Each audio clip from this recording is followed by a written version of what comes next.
Okay, that's right. Okay. This is called The Dog Chasing the Train. I wrote it in New Orleans in French quarters in 1976, bicentennial year. I was homeless in the streets out there.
Dog got tired chasing the train up the tree. Nice. I love that. I wrote that in New Orleans in the French quarters. When I was homeless, I needed something to lift my spirits. So I wrote that song with a dog barking at the train, Yeah. chasing the train. That's what I did. you, you can definitely hear it in there too. Yeah. How was New Orleans during there? It was really nice. I liked it down there in the French quarters. It was really nice.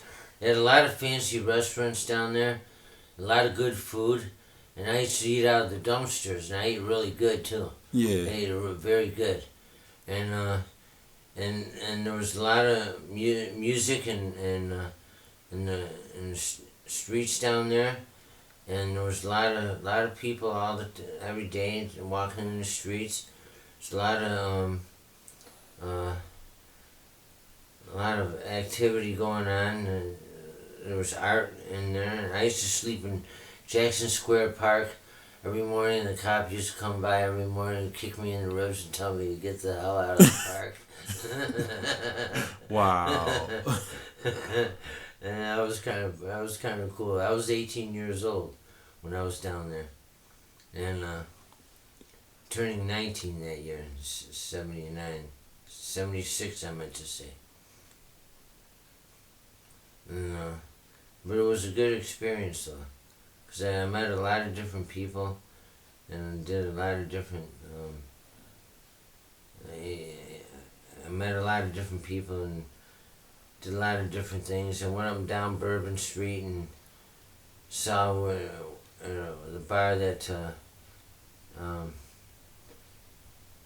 Al Hurt owned. And Al Hurt was a famous jazz trumpet player. I went in his bar, listened to jazz in there. A lot of good jazz in New Orleans. And I liked it. It was really good. It was a great experience. Yeah, I never been there. Oh, you never been to New Orleans? No. Huh. Yeah, Louisiana's a pretty cool state. When it rains down there, you'd think it'd get cool. It gets hotter. When it rains down there, down south, it gets hotter. Yeah. It doesn't cool you down. It just gets hotter.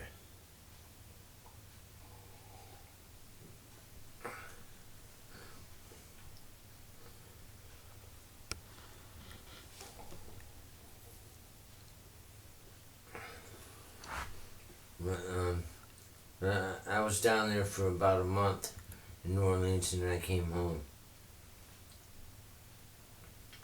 I hitchhiked down there with my girlfriend, and we got all our rides with truckers. And then I got home I got mugged in the streets down there, and some guy hit me over the head with a blackjack, and then so I kind of laid in a pool of blood, and somebody picked me up and brought me to Charity Hospital on Quentin Street in French Quarters. And they called my father. My father came down and got me and brought me home on the plane. So that's how I got home. So it was rough in the streets too. It was pretty rough. They didn't have no soup kitchens back then. Yeah. So I had to eat out of the dumpsters. Are you originally from Jamestown? Yes, I am. I'm originally from Jamestown, New York, and I lived in Faulkner, New York, when I was a baby, till I was 4 years old. We moved into this house right here in Halloween Day, 1961. I've been here on and off throughout my life for 53 years.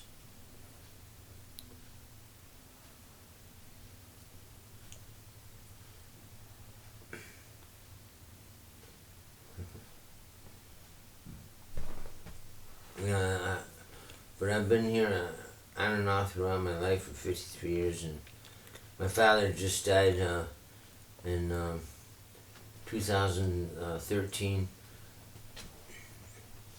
No, it was, 2013. He died January 1st, 2013. He was 91. He lived a long life. Wow. My dad did. I took care of him for 7 years.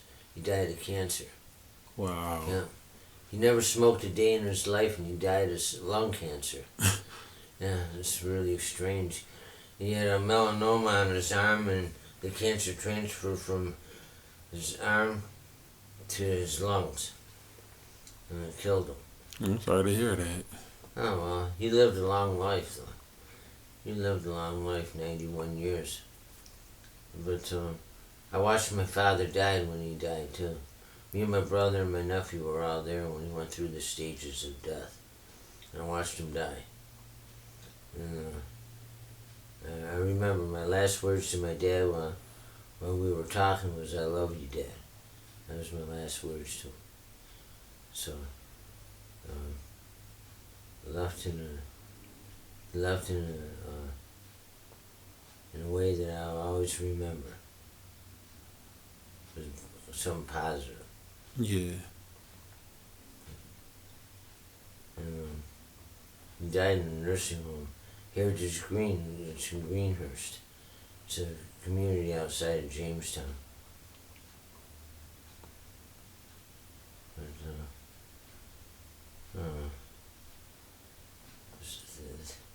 life is like that. Death is inevitable.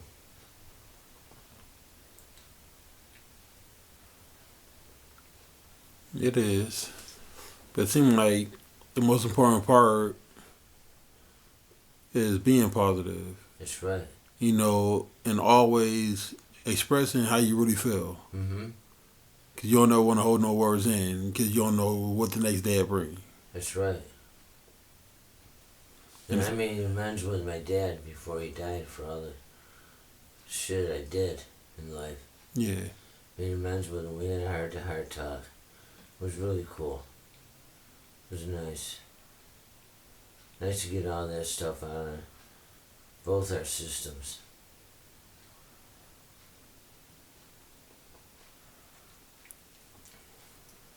So the whole experience was an important experience in life.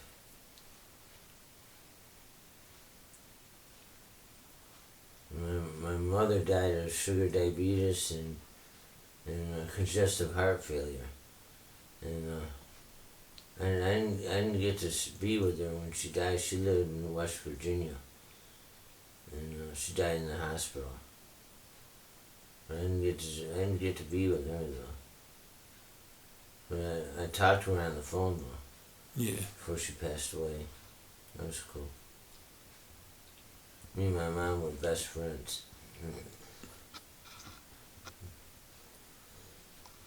That's cool. Yeah, it is.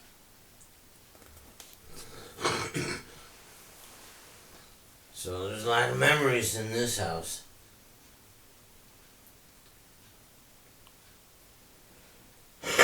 Been here since 1961, Halloween Day. But I lived in Arizona for 6 years too. I lived in Tempe and Mesa, Arizona. Yeah. And I lived in Oakland, California for a while too. That was cool. Yeah, there's a lot of music in California. Yeah. Wow. I was there about 2 years ago. Let me see. I want to say not 2, but 3 years ago. I was out there. Oh. I got family out there in Long Beach, California. Oh, Long Beach. Nice. Yeah, Long Beach. Then I got another cousin in Hollywood. Wow, cool. West Hollywood? I think North. Yeah. Okay. And I just got a chance to meet her because I didn't know that she was out there. Mm-hmm. Because she was like, "Is your cousin my nephew?" And I'm like, "Yeah." Then she was like, "Well, next time you come here, make sure to tell him to call me so I can meet y'all." Yeah. That's cool. Yeah. It's nice how things like that work out. I know, because I told her, I'm like, "Well, we was in California for a little while and never knew it. Uh-huh. Never knew she was out there." Wow. That's strange. Yeah. Wow. See, when you talk to people, you learn things. Exactly, and that's why communication is so important. Yeah, it is very important. Very important. You know, especially when, like, you talking about, just being positive. Mm-hmm. Because when everything is negative, well, from what I've seen, there's no communication. Right. That's why everything is negative, because if you got a problem, you're holding it in to yourself. Right. Or if you think there's a problem, you're not telling nobody about, so the problem is just going to keep getting worse and worse and worse. Exactly.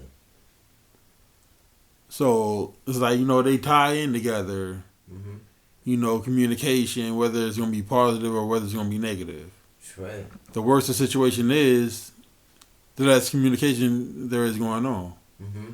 And the better situation is, the more communication that's going on. Right. So that's very important also. Sure is. Sure is important. Yeah.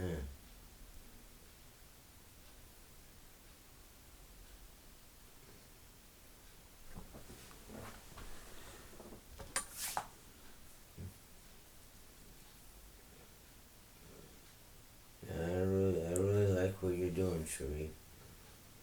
It's great. You've been called to a very important thing. It's a good way to minister to people, Yeah. especially the community. Because sometimes you can talk to somebody all day, Mm-hmm. but sometimes the open air is all they really need. Somebody might be going through something and they don't want you to keep talking and pushing down on them because they feel like they're not being heard. Mm-hmm. So sometimes you gotta, just stop talking, and listen a little more. Mm-hmm. Like my pastor said, God gave you 2 ears and 1 mouth for a reason. That's right. That way, when you close your mouth, you listen twice as good. That's right. That's a good point. Yeah, so sometimes all a person need to do is just listen. Mm-hmm. And then once you can hear everything that's going on, you have a better sense on how to help them. Mm-hmm. What we'd say in the rooms is learn to listen, listen to learn. Yeah.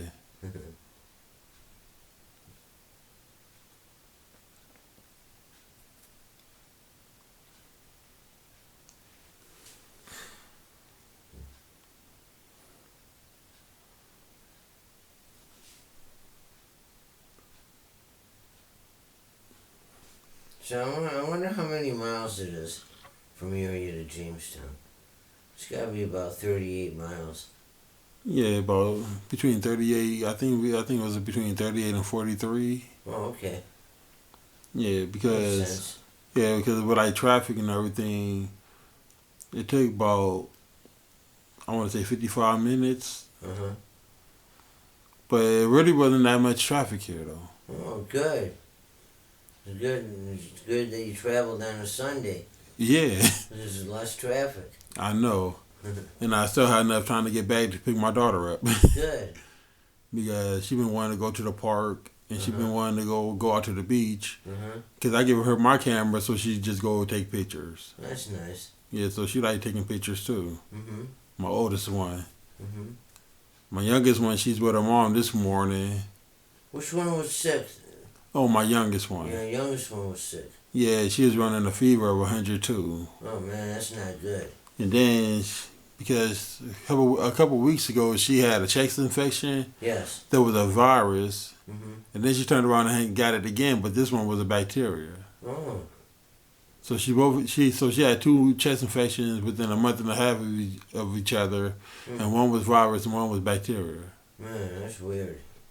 Yeah, it's the weather though. Yeah, it is the weather. You know, warm and cold, warm and cold. Mm-hmm. Then we had 1 week where it was sunny, raining, and snowing all in the same week. That's right. That's strange. Yeah. Wow.